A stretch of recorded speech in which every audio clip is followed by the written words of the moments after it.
mean, yesterday I was drifting in a spot and I was thinking, yeah, this feels good. And then I moved about a fraction of a millimeter to the left. Yeah. And I thought, not for me. Yeah, because I bumped into you and you seemed down. You know, it's talking animals, you know, which is like very common in the animation. Right. But what I try to do is like to not anthropomorphize them at all. You know, they're supposed to be like just as animal as I possibly can.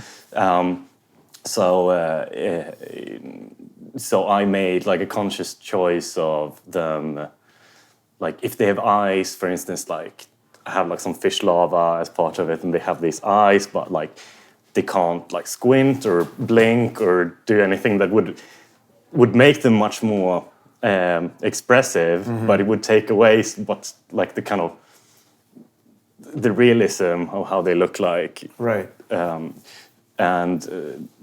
And actually kind of make it less funny in a weird way. To me, it's funny how like to try to keep it as realistic looking as possible, and then the absurdity of them having like these casual conversations. Were you surprised by audience reactions to it? Something that you didn't imagine would happen, or? I've been very surprised.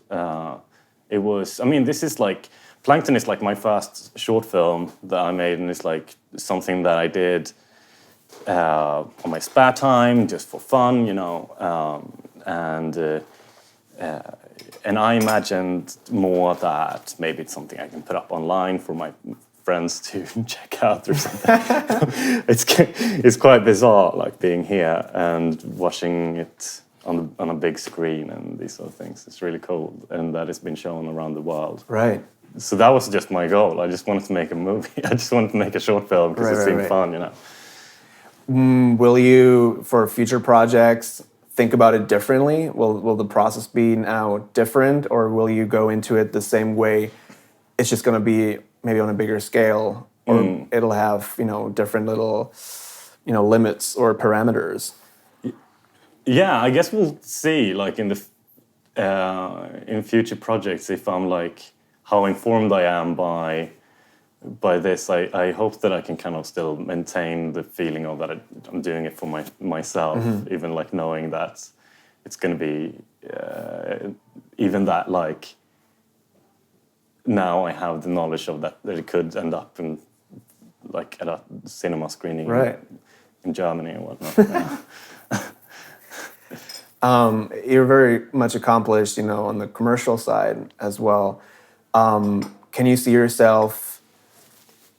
What I want to know is, so when you get up in the morning, how do you say, I'm going to pursue my commercial work that you like and love, I'm sure.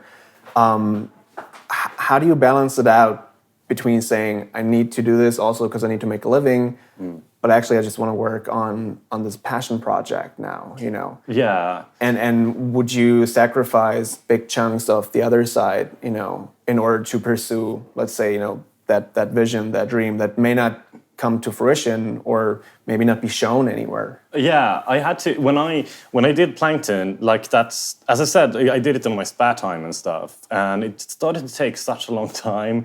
I'd been going on for like 2.5 years, and I was like, it's still not done, because you work a lot, and especially like for me, I work in visual effects and animation.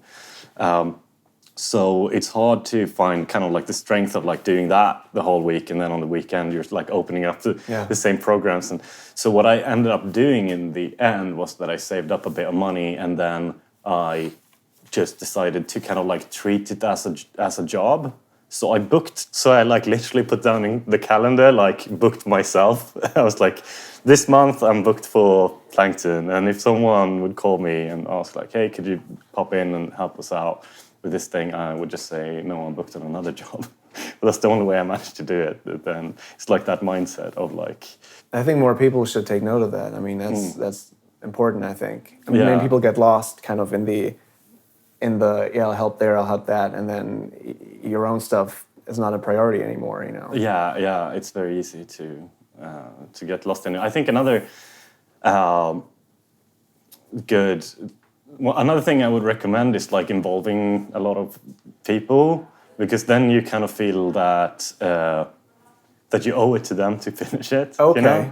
So you could kind of like almost like shame yourself into finishing your project because you have someone who has spent time on like writing music for it, or you know, that has done like acting for it and whatnot, and then you feel more like I need to actually get it done, you know. I think that's like that's really, really great advice that we haven't heard like that before. But I mean, it just makes complete sense, you know. Yeah, because I think if I would have done it like completely by myself, then Which a lot of people do. I mean, there's a lot of films here, you know, from artists who just do everything by themselves. Yeah, you know? yeah. I'm so impressed by that because I would just start like procrastinating at some point and just not finish it. I think it would be like I need to have a bit of pressure that is like that you have other people involved. So yeah, so that would be a tip for anyone. Knowing so much and being in the field of VFX and special effects and everything, if we talk about big blockbuster films just for a second, where do you see this whole machinery is heading? I mean, are we gonna see, you know, films completely made in the computer by AI programs that you know, Netflix pulled from our viewing habits, or and is it a good thing or not? I don't know, because you're on that side, you know. Yeah. How do you see that? That would be amazing. That Would be it? so funny. I would love that. See like a completely AI created show.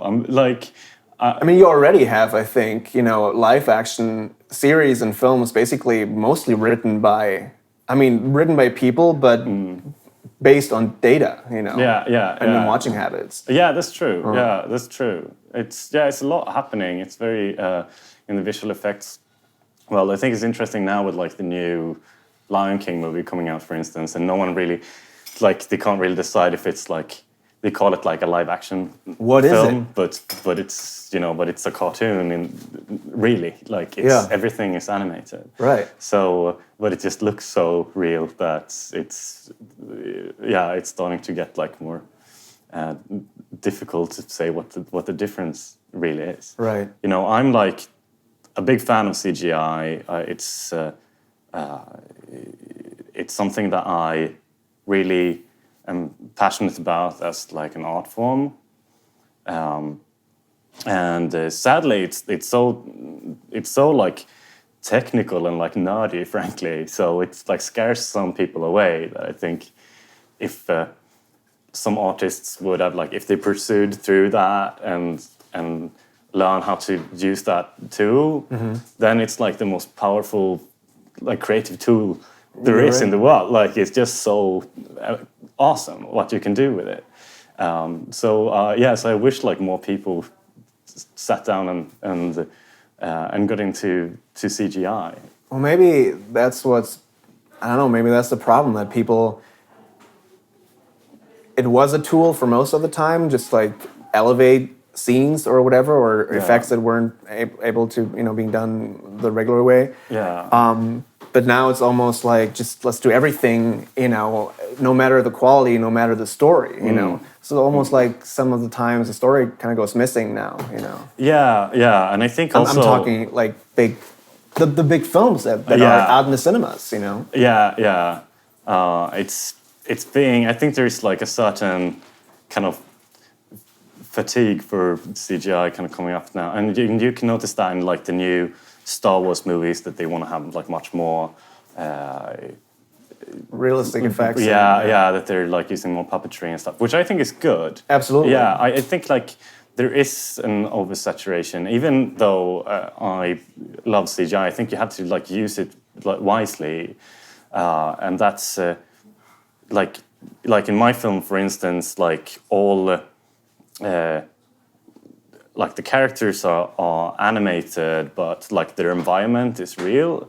Like all the water and bubbles and everything is something that I shot. Like I bought like this fish tank, and I was thinking about that. Yeah, I wasn't sure if that was real or not. Yeah, so I bought like a fish tank and just filled it up, and I used like different spices and herbs and stuff that I like sprinkled on the top to see them like float down and, you know, like sink down and create these kind of particles and stuff like that.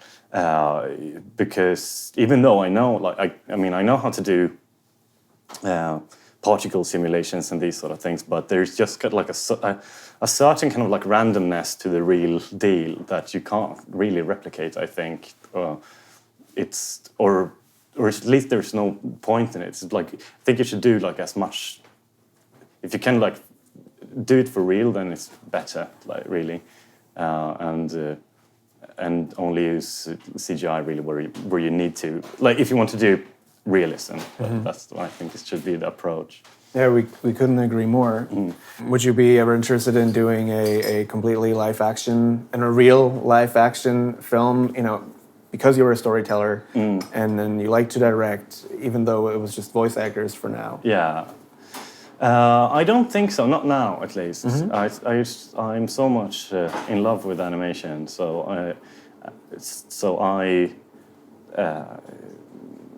I think it seems stressful too. It seems so like, because you can't change anything, you know. You have all these, like, it just seems like you have all these people on the set, and you know, I've been on sets. I think it seems stressful. I'd rather like be able to like kind of chill out, and you test something, and you can go back and kind of like you kind of tweak it and until it's done, rather than having like, okay, rolling, and like now we're gonna, you know, put fire to this car or something, and like, you know, and so it seems. But who knows? Right now, I don't think so. And where do you see yourself? Let's say, you know, a couple of years down the road. I want to keep directing stuff, and I think I want to do get more into TV. So that's something that I'm like trying to pursue now.